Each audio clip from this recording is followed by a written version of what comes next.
हे friends, आज के video में हम लोग बात करेंगे tense versus time, kind and सब kinds of tense, present simple tense, uses of helping verb and main verb of this tense, use of present simple tense. तो friend, ये तो हुई वीडियो की बात। अब मैं कर लेती हूँ आप लोगों का वेलकम। मैं हूं दीपिका पारेशर। सभी को जय श्री कृष्णा, सभी का वेलकम हमारे YouTube channel Shriram coaching classes में।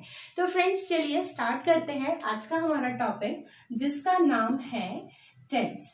टेंस क्या होता है? Tense is that form of verb which shows the time of an action और एन इवेंट। यानी कि फ्रेंड्स, टेंस जो होता है वो वर्ब की वो फॉर्म होता है जो आपको ये बताता है कि कोई काम कब हुआ है या कोई जो घटना है वो कब घटित हुई है। ये बताने का काम होता है टेंस का।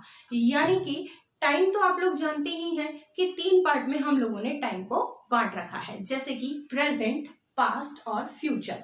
इसका मतलब ये हुआ कि अगर आप लोगों को प्रेजेंट टाइम को ग्रामेटिकली शो करना है तो आपको यूज लेना है प्रेजेंट टेंस का, और अगर आपको पास्ट टाइम को ग्रामेटिकली शो करना है तो आप लोग उसका पास्ट टेंस बना देते हैं। लेकिन इंपॉर्टेंट बात ये है फ्रेंड्स इसके अंदर कि जब आती है बात फ्यूचर टेंस की, तो फ्यूचर टेंस जो है वो सेपरेटली मॉडर्न इंग्लिश में नहीं माना जाता है, क्योंकि फ्यूचर टाइम को अगर हमें ग्रामेटिकली शो करना है तो उसे हम प्रेजेंट टेंस से भी कर सकते हैं और फ्यूचर टेंस से भी कर सकते हैं, और यही फर्क होता है टाइम और टेंस के अंदर। तो फ्रेंड्स, यहाँ पर आप लोगों को फर्क भी पता चल गया।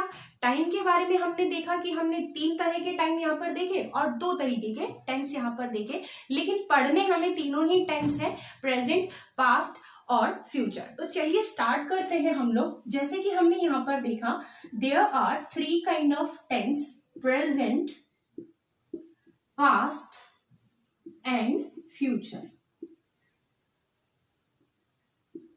तो फ्रेंड्स, काम की पूर्णता के आधार पर, यानी कि कंप्लीशन ऑफ वर्क जब हम शो करते हैं उसके बेस पर हम ये तीनों टेंस को 4 सब पार्ट्स में डिवाइड करते हैं, जिनके नाम सभी लोग जनरली जानते होंगे, जिनको हम बोल सकते हैं पहला सिंपल, दूसरा कॉन्टिन्यूअस, तीसरा परफेक्ट, और चौथा पार्ट होता है हमारा इसका परफेक्ट कंटिन्यूअस। ये 4 सब पार्ट होते हैं हर टेंस में, जैसे कि आपका बन जाएगा present simple, present continuous, present perfect और प्रेजेंट परफेक्ट कंटिन्यूअस। इसी तरीके से सब टेंस में अलग अलग पार्ट इनके बनते चले जाएंगे। तो इस वीडियो के अंदर हम लोग सबसे पहले बात करेंगे प्रेजेंट सिंपल टेंस के बारे में। प्रेजेंट टेंस, जैसा कि सभी जानते हैं, जो अभी है वो प्रेजेंट है, और यहां पर हम सबसे पहले बात करेंगे present simple tense. Present simple tense, इसकी जो हेल्पिंग वर्ब का यूज, मेन वर्ब का यूज और इसका जो स्ट्रक्चर बनता है वो फ्रेंड्स बहुत ज्यादा इंपॉर्टेंट है, क्योंकि सबसे ज्यादा क्वेश्चन इस टेंस में से एग्जाम में पूछे जाते हैं। और प्रेजेंट सिंपल टेंस कैसे पहचान करेंगे आप कि प्रेजेंट सिंपल टेंस होता क्या है? ये आपको शो करता है action and situation related to general time, यानी कि साधारण समय से संबंधित जितनी भी चीजें होती हैं वो प्रेजेंट सिंपल टेंस में काउंट होती है। जैसे कि आपकी रोजमर्रा की जो आदतें होती हैं, हैबिचुअल एक्शन, या फिर आपके रोजाना के जो काम होते हैं, डेली वर्क, या यूनिवर्सल ट्रुथ जिसको बोला जाता है सार्वभौमिक सत्य, या फिर जनरल स्टेट या साधारण अवस्थाएं जो होती हैं वो आपके प्रेजेंट सिंपल टेंस में काउंट होती हैं। तो इससे रिलेटेड हम पढ़ेंगे इसकी हेल्पिंग वर्ब, मेन वर्ब, और मेन पढ़ेंगे आज इस वीडियो के अंदर इसका स्ट्रक्चर, जो कि एग्जाम पॉइंट ऑफ व्यू के अकॉर्डिंग बहुत इंपॉर्टेंट है। लेकिन उससे पहले एक बेसिक चीज मैं आप लोगों को बताना चाहूंगी, जो कि है नंबर्स। नंबर्स, जैसा कि फ्रेंड्स आपको सबको पता है, there are 2 kind of numbers, singular and plural. सभी को पता है, साधारण सी बात है, सभी लोग जानते भी होंगे, फिर भी मैं बता देती हूँ। Singular it denotes one person और थिंग। जैसा कि हिंदी में हम जानते ही हैं, एक वचन, वन पर्सन और थिंग। एक वचन यानी कि एक वस्तु या एक व्यक्ति को जो इंगित करता है वो आपका एक वचन या सिंगुलर कहलाता है। अब बात करते हैं प्लूरल की। इट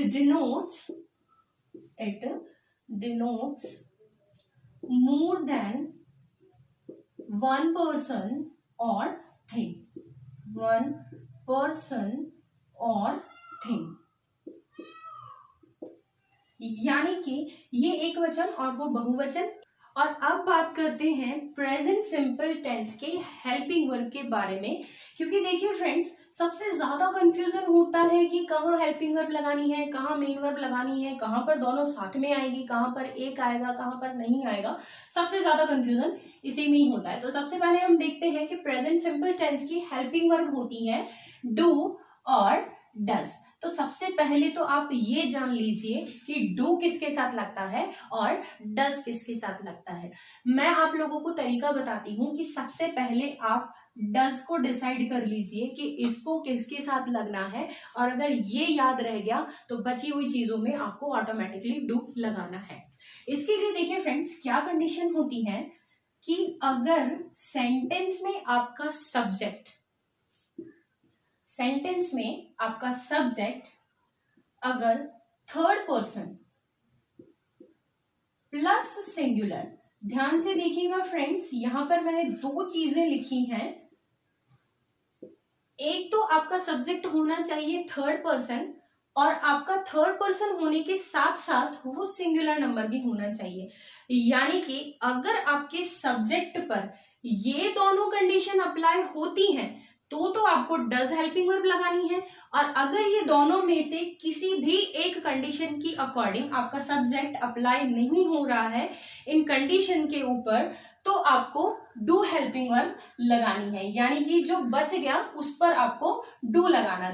यानी कि सब्जेक्ट अगर आपका फर्स्ट पर्सन या सेकंड पर्सन और प्लूरल है तो आपको लगाना है डू। मेरे कहने का मतलब है फ्रेंड्स, अगर आपको ये याद रह जाता है तो दूसरी हेल्पिंग वर्ब ऑटोमेटिकली लग जाएगी। बस थर्ड पर्सन और सिंगुलर नंबर अगर आपके सब्जेक्ट पर दोनों कंडीशन अप्लाई हो गई तो डज लगाना है, नहीं तो आपको डू लगाना है। एक छोटी सी प्रैक्टिस हम लोग यहाँ पर देख लेते हैं। कुछ भी हम सब्जेक्ट का एग्जाम्पल ले लेते हैं, जैसे कि आपको चॉइस करना है कि आपके इन सब्जेक्ट्स के साथ में डू लगेगा या डज लगेगा। कोई भी लिख देती हूं, जैसे मैंने लिखा Ram, my mother, you, he, I, she, they, it. ये है आपके सब्जेक्ट। अब इन सब्जेक्ट्स में से आपको तय करना है कि किसके साथ में डू लगेगा और किसके साथ में डज लगेगा। लगाने का तरीका मैंने आप लोगों को बताया था कि ये कंडीशन अप्लाई करके देख लो, अगर ये दोनों कंडीशंस आपके सब्जेक्ट पे अप्लाई होती है तो डज लगा दीजिए, अदरवाइज आप डू लगा दीजिए। तो सबसे पहले आप देख लीजिए कि आपका पर्सन जो है राम है, थर्ड पर्सन भी है और सिंगुलर भी है, तो आपको लगा देना है राम के साथ में डज। यहां पर आते हैं my mother, my mother third person है और सिंगुलर भी है, तो इसके साथ भी लगेगा डज। नेक्स्ट देखते हैं यू। यू पहली बात आपका थर्ड पर्सन नहीं है तो ये कंडीशन से आउट हो गया है, यानी कि इसके साथ में डज ना लगा करके लगेगा डू। नेक्स्ट देखिए ही आपका थर्ड पर्सन होता है और सिंगुलर भी है, तो इसके साथ में भी लगेगा डज। आई आपका फर्स्ट पर्सन है, थर्ड पर्सन नहीं है, तो ये तो वैसे ही कंडीशन से आउट हो गया है, तो यहां पर आपका लगेगा डू। शी आपका थर्ड पर्सन है और सिंगुलर भी है, तो यहां पर आपके इसके साथ में लगेगा डज।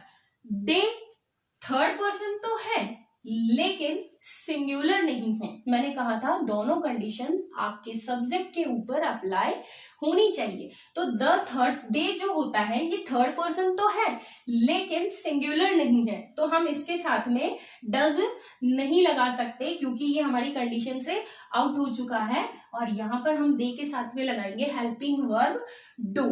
इट थर्ड पर्सन भी है और सिंगुलर भी है, तो इट के साथ में लगेगा डज। तो फ्रेंड्स हेल्पिंग वर्ब हमने देख ली कि डू किसके साथ लगता है और डज किसके साथ लगता है। अब बात करते हैं हम इसके मेन वर्ब की। Main verb friends present simple में यूज की जाती है कि या तो उसमें आप लगाएंगे वर्ब की फर्स्ट फॉर्म या फिर आपको लगानी होती है वर्ब की फर्स्ट फॉर्म के साथ एस या ईएस। अब हम यहाँ पर ये जानते हैं कि कौन सी ऐसी कंडीशन होती है जिसके अंदर केवल वर्ब की फर्स्ट फॉर्म लगाई जाती है और कौन सी ऐसी कंडीशंस होती हैं जब वर्ब की फर्स्ट फॉर्म के साथ में आपको एस या ईएस लगाना होता है। वही सेम कंडीशंस इसी में भी अप्लाई होंगी। तो पहले हम इसको देखेंगे जब हमें एस या ईएस जोड़ना है और जो बच गया उसमें आपको बिना जोड़े मेन वर्ब लगा देनी है। यहां पर वही कंडीशन, अगर आपका सब्जेक्ट थर्ड पर्सन है और सिंगुलर भी है, दोनों कंडीशन अप्लाई होनी चाहिए आपके सब्जेक्ट पर, थर्ड पर्सन और सिंगुलर नंबर। तो आपको मेन वर्ब में एस और ईएस जोड़ना है और अगर आपके सब्जेक्ट पर ये दोनों कंडीशंस अप्लाई नहीं होती हैं तो फिर आपको केवल मेन वर्ब ही लगानी है। देखते हैं यहाँ पर, जैसे कि अगर आपका सब्जेक्ट हो गया फर्स्ट पर्सन और सेकंड पर्सन या फिर प्लूरल, अगर ये होता है तो आपको वर्ब की फर्स्ट फॉर्म लगानी है। दोनों चीजें आपको साथ में याद रह जाती है तो अच्छी बात है, वरना आंसर आप इससे भी निकाल सकते हैं। एक चीज को याद रख लीजिए, दूसरा आंसर अपने आप निकल जाएगा छोटी सी प्रैक्टिस के साथ। फॉर एग्जाम्पल हमारे पास में एक वर्ब है प्ले और प्लेस। अब आपको प्रैक्टिस में ये देखना है कि किसके साथ में आपको प्ले लगाना है और किसके साथ में आपको प्लेस लगाना है। सेम यही वाली चीज है। ये तो हो गया प्ले यानी कि वर्ब की फर्स्ट फॉर्म, और प्लेस यानी कि हमने जोड़ा है वर्ब की फर्स्ट फॉर्म में एस। तो देखते हैं किसमें ये लगेगा और किसमें ये लगेगा। कोई भी एग्जाम्पल हम लोग ले लेते हैं, जैसे हमने लिखा Hari, Seema, your father,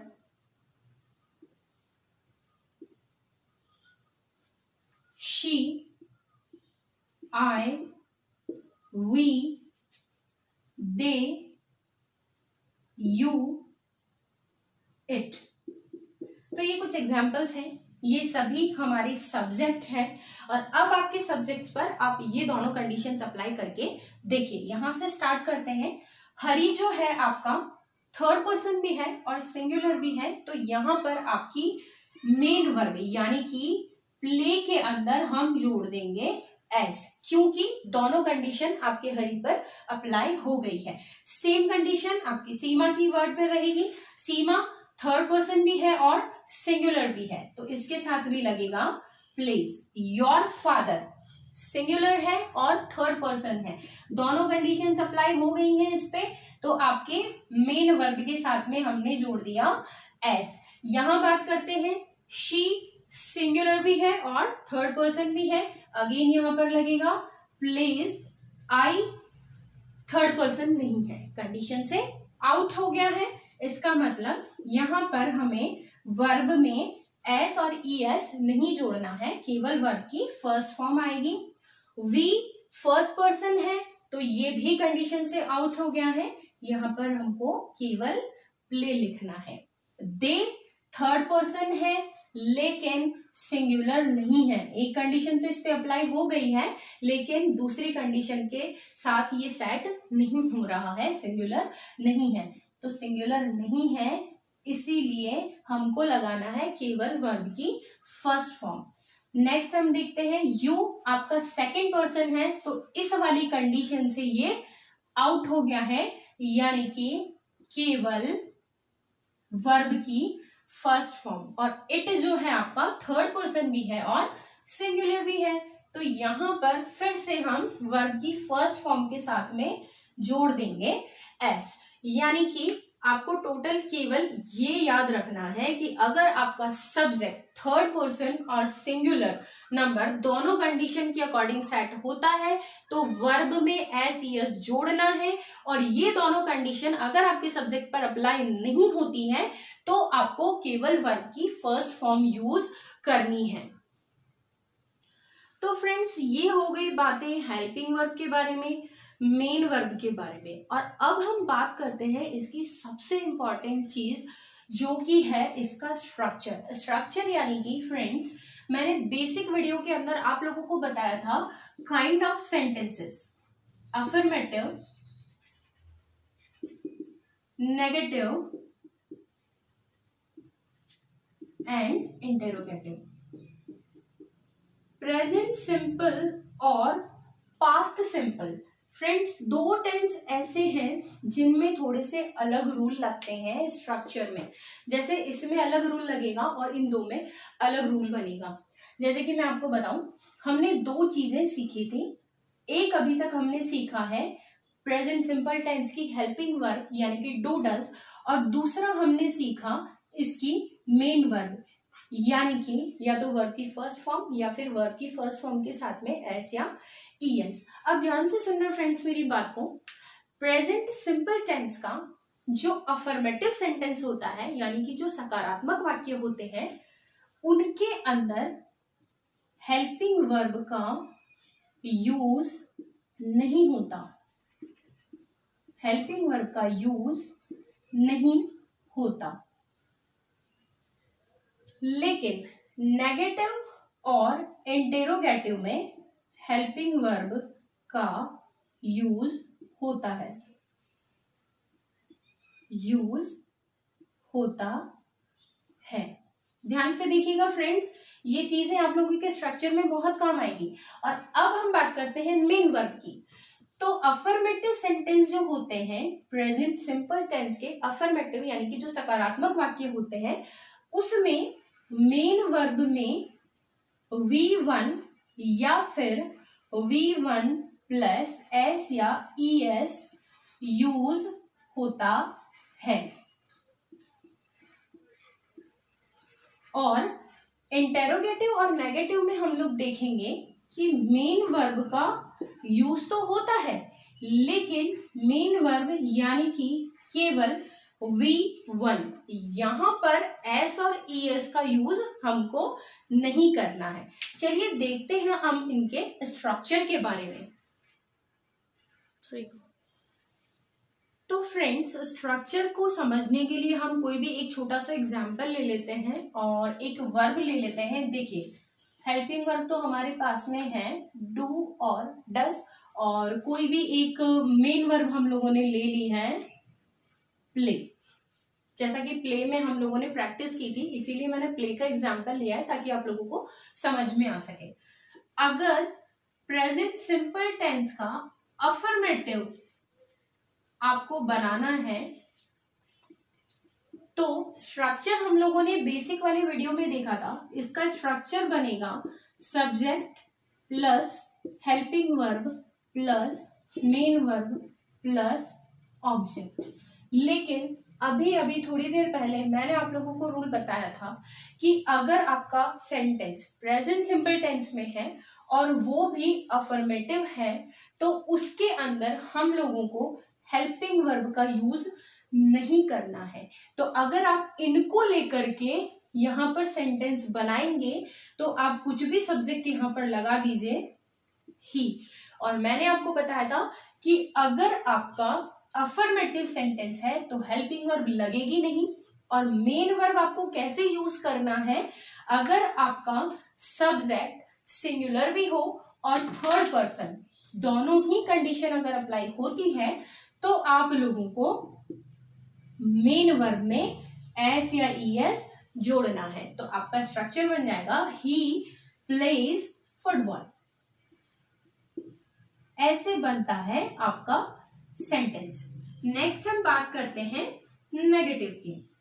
negative में हम लोगों ने रूल देखा था कि उसमें हेल्पिंग वर्ब का भी यूज होता है और वर्ब जो है वो केवल V1 यानी कि first form of the verb का यूज किया जाता है। और स्ट्रक्चर इसका हमें पता है, बेसिक वीडियो में हम लोग देखा था, सब्जेक्ट प्लस हेल्पिंग वर्ब, और हेल्पिंग वर्ब और मेन वर्ब दोनों के बीच में अगर नॉट लग गया तो वो बन गया आपका नेगेटिव सेंटेंस, फिर मेन वर्ब, फिर ऑब्जेक्ट। ये बार बार स्ट्रक्चर लिख करके फ्रेंड्स मैं आप लोगों को इसलिए समझा रही हूं कि जब आपके आगे ट्रांसफॉर्मेशन के आएंगे टॉपिक, जैसे एक्टिव पैसिव हुआ, डायरेक्ट इनडायरेक्ट हुआ, उनमें ये चीजें बहुत काम आती हैं।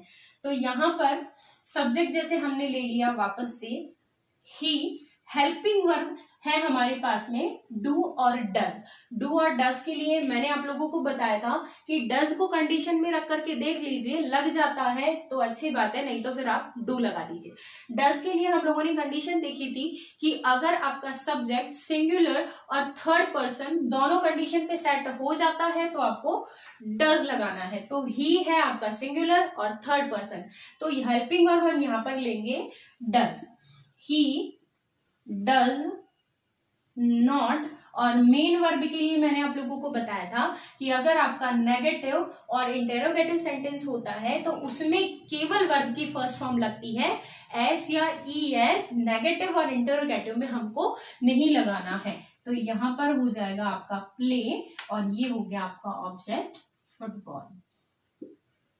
लास्ट इसके अंदर है हमारा इंटेरोगेटिव सेंटेंस। इंटेरोगेटिव, इसका स्ट्रक्चर फ्रेंड्स था helping verb plus subject plus object, main verb plus object, question mark. तो यहां पर फ्रेंड्स सेम कंडीशन कि अगर आपका सब्जेक्ट थर्ड पर्सन और सिंगुलर है तो आप लोगों को हेल्पिंग वर्ब डू और डज में से चॉइस करनी है डज। डज ही यहां पर आपकी आ जाएगी मेन वर्ब। मेन वर्ब के लिए इंटेरोगेटिव में भी सेम रूल लगेगा कि अगर आपका सिंगुलर और थर्ड पर्सन है तो इंटेरोगेटिव में आपको वर्ब की केवल फर्स्ट फॉर्म लगानी है और ऑब्जेक्ट हो गया आपका यहां पर फुटबॉल। तो ये थे फ्रेंड्स स्ट्रक्चर की प्रैक्टिस जो एक एग्जाम्पल के साथ मैंने आप लोगों को समझाई है। आप चाहें तो स्ट्रक्चर का स्क्रीनशॉट निकाल लीजिए। बिलीव मी फ्रेंड्स, ये जो स्ट्रक्चर्स होते हैं ये बहुत काम की चीज है, क्योंकि यहाँ पर बहुत लोग अटक जाते हैं और जब fill the correct form of the verb में 4 ऑप्शन मिलते हैं तो उसमें स्टूडेंट कंफ्यूज हो जाते हैं। आप चाहें तो स्क्रीनशॉट ले सकते हैं। तो फ्रेंड्स ये हमने सीखा इस वीडियो में कि हेल्पिंग वर्ब, मेन वर्ब और स्ट्रक्चर का अकॉर्डिंग टू रूल आपको यूज कैसे करना है। अगर इतना भारी भरकम रूल्स के साथ आप लोग याद नहीं कर पाए, छोटी सी ट्रिक मैं आप लोगों को बता देती हूँ, आपके एग्जाम में आंसर जल्दी पिक करने के लिए आपको बहुत काम आएगी। चलिए देखते हैं हेल्पिंग वर्ब। हेल्पिंग वर्ब के रूल तो आपको याद ही है। हेल्पिंग वर्ब थी हमारे पास में डू और डज। रूल्स याद रखते हैं वो आपकी लाइफ टाइम काम आएंगे, लेकिन ट्रिक अगर आप लोग साथ में याद रख सकते हैं तो अच्छी बात है।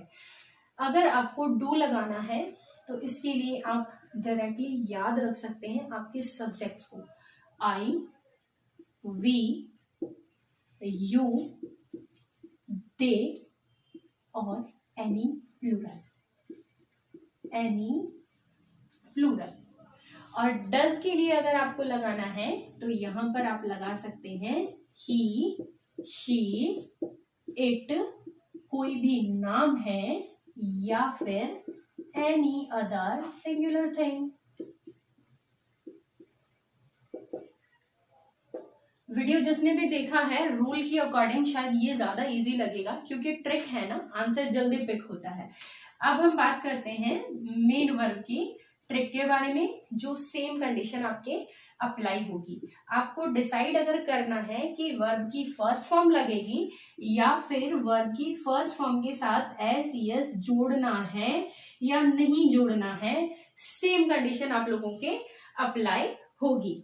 यानी कि आई, वी, यू, दे और एनी प्लूरल सब्जेक्ट अगर आपका होता है, एनी प्लूरल सब्जेक्ट, तो आपको केवल वर्ब की फर्स्ट फॉर्म यूज करनी है। और अगर वर्ब की फर्स्ट फॉर्म में एस एस लगाना हो तो आपके सब्जेक्ट्स होने चाहिए ही, शी, इट, किसी भी व्यक्ति का नाम, या फिर आपका सब्जेक्ट कोई भी सिंगुलर थिंग हो तो आप लोग वर्ब की फर्स्ट फॉर्म में एस या ईएस लगा सकते हैं। लेकिन इन चीजों के साथ में स्ट्रक्चर का जरूर ध्यान रखिएगा, जिसमें मैंने आप लोगों को बताया था कि अफर्मेटिव में हेल्पिंग वर्ब का यूज नहीं होता है और मेन वर्ब का यूज दोनों में होता है। लेकिन कुछ कंफ्यूजन सा रह रहा है कि स्ट्रक्चर में क्या था क्या नहीं था। वीडियो को आप रिवाइंड करके देख लीजिएगा, लेकिन यहाँ पर मैं आप लोगों को बताती हूँ ट्रिक, जिसकी वजह से आप लोगों को स्ट्रक्चर में फंसने की जरूरत नहीं है। तो यहाँ पर हम देखते हैं स्ट्रक्चर की ट्रिक। स्ट्रक्चर के लिए मैं आप लोगों को इसलिए बता रही हूँ फ्रेंड्स, क्योंकि कभी कभी एग्जाम्स में आपको स्ट्रक्चर बेस्ड क्वेश्चन पूछ लिया जाता है। 4 सेंटेंसेस दे दिए जाते हैं और उनमें से आप लोगों को पूछ लिया जाता है find the correct structured sentence, मतलब सही स्ट्रक्चर किस सेंटेंस में यूज हुआ है। तो उसमें अगर प्रेजेंट सिंपल का आपको पूछते हैं तो उसमें आपकी ये ट्रिक काम आ जाती है। ध्यान से देखिएगा कि जब प्रेजेंट सिंपल टेंस हो या उसका सेंटेंस हो तो कभी भी डू, डज और वर्ब की फर्स्ट फॉर्म प्लस एस और ईएस, ये दोनों चीजें कभी भी साथ में नहीं आ सकती। एक ही सेंटेंस में दोनों का यूज नहीं करना है तो आपका स्ट्रक्चर ऑटोमेटिकली सही बन जाएगा। अफर्मेटिव, नेगेटिव और इंटरोगेटिव में बार बार स्ट्रक्चर में जाकर के देखने की आपको जरूरत नहीं पड़ेगी, कभी भी साथ में नहीं आ सकता। आप चाहें तो ट्रिक अगर आप लोगों को अच्छी लग रही है तो आप इसका स्क्रीनशॉट ले सकते हैं। तो फ्रेंड्स, आज के वीडियो में हम लोगों ने देखा प्रेजेंट सिंपल टेंस की हेल्पिंग वर्ब, मेन वर्ब और स्ट्रक्चर के रूल्स के अकॉर्डिंग यूज करना, और ये छोटी छोटी सी ट्रिक्स जो आप लोगों के एग्जाम में काम आ सकती हैं। नेक्स्ट वीडियो में हम लोग देखेंगे फ्रेंड्स प्रेजेंट सिंपल टेंस के यूजेस, यानी कि कौन कौन सी कंडीशंस या कौन कौन से रूल्स ऐसे होते हैं जिनमें केवल और केवल प्रेजेंट सिंपल टेंस का यूज करना ही रूल के अकॉर्डिंग सही होता है। और वीडियो अगर आप लोगों को अच्छा लगा हो तो वीडियो को लाइक कीजिए, वीडियो को शेयर कीजिए और हमारे चैनल को सब्सक्राइब कीजिए अगर आपने अभी तक नहीं किया है तो। और सब्सक्राइब करने के साथ साथ बेल आइकन को दबाना मत भूलिएगा ताकि वीडियोस आप लोगों तक जल्दी से जल्दी पहुंच पाए। अगली वीडियो आने तक सभी को जय श्री कृष्णा।